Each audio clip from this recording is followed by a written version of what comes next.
Today we'll learn Heart and Soul. It's a typical chord progression from the 1950s.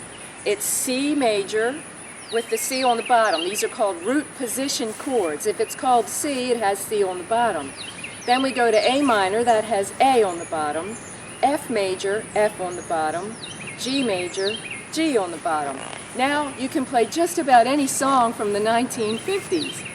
I've been teaching, let's just say, a long time, and most students that I've ever taught want to learn this song. It makes a great duet, but it also works very well as a solo.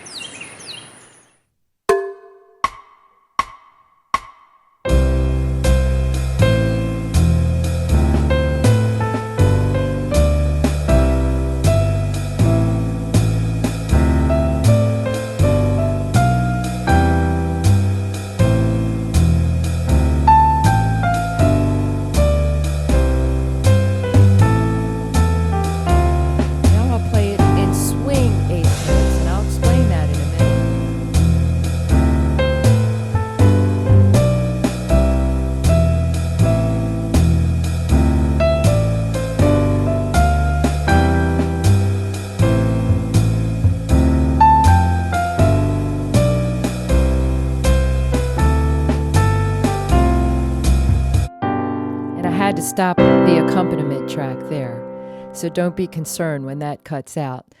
Oh my gosh, I watched a clip on YouTube of Tom Hanks doing this song on a big keyboard. You know, he stepped on it. Just take a minute and click on the link that I provided for you. It's so cute. First he does a glissando with his butt, and then he starts doing this accompaniment, which, well, it's a little different.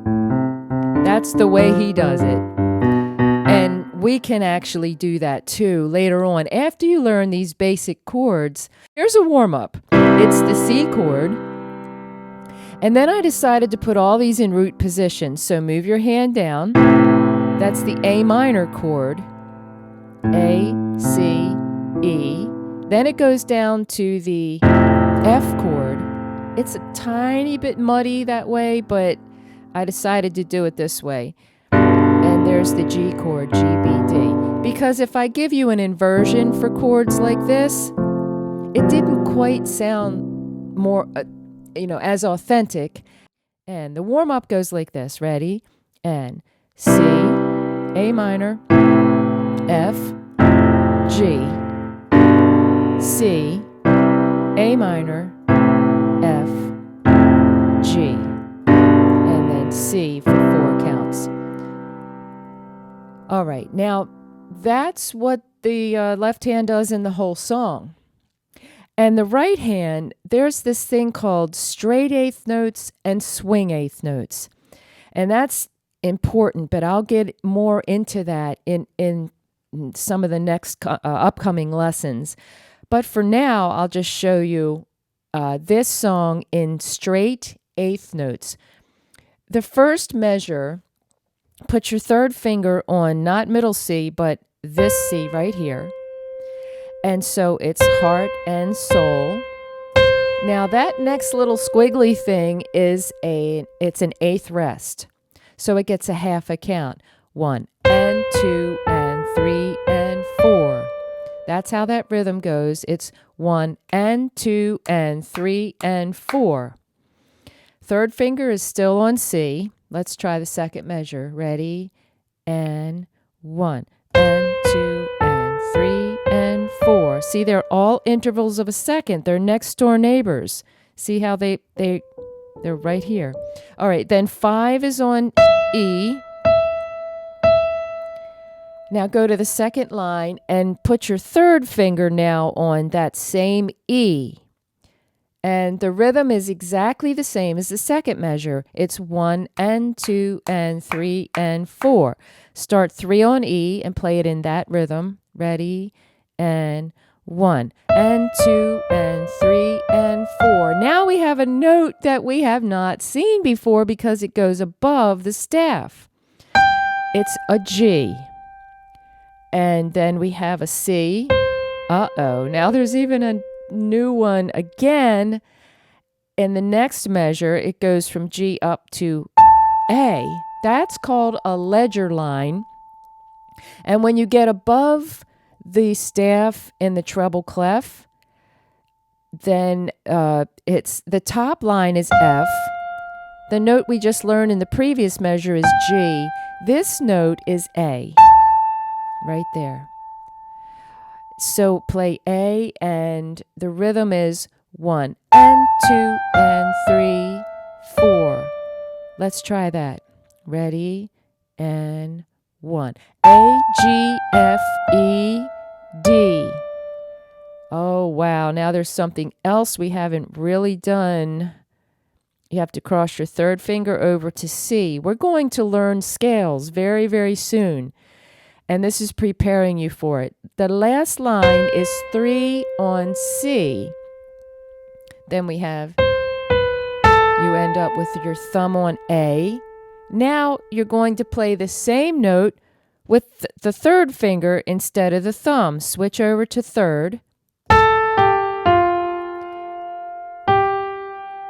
Now, in the song Big, they do it a little differently. These songs are subject to slight variation. Let's try the whole song all the way through. Right hand, 3 on C. Ready, and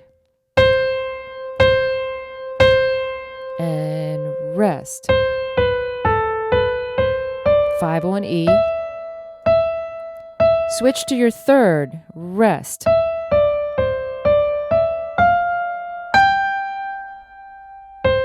Go up to A, rest. Cross third finger over really quickly. Change to 3 on A. Wow, that went pretty fast, I know.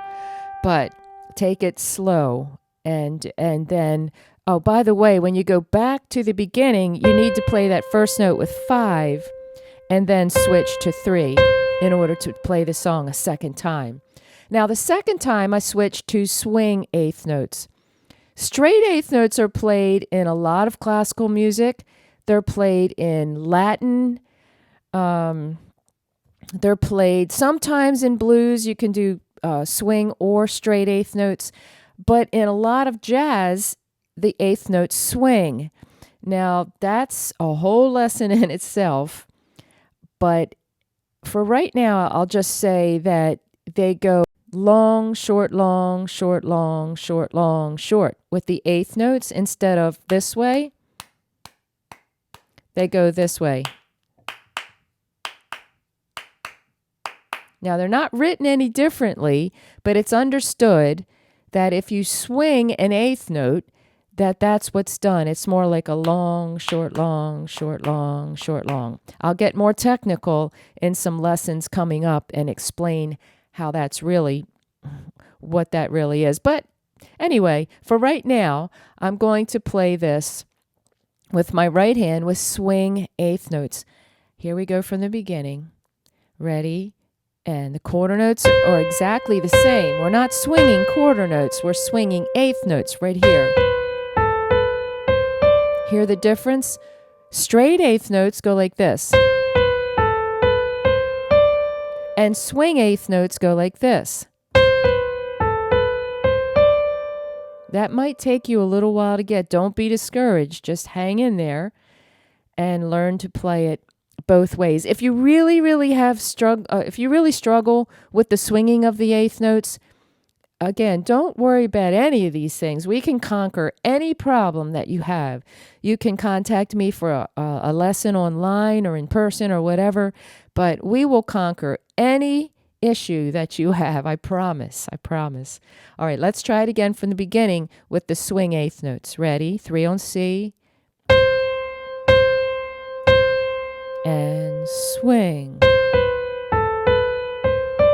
Straight quarter notes.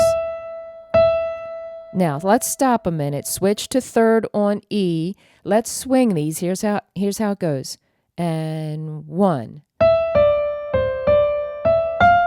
Okay? Then these half notes are 2 counts each. Now, put your fifth finger up to A. Here's how these are swung. And 1. Okay, try that one with me. the last measure of the second line, 5 on A, and 1. Okay, cross 3 over to C. Now stop right there. Here's how this measure goes. Swung. Ready? And.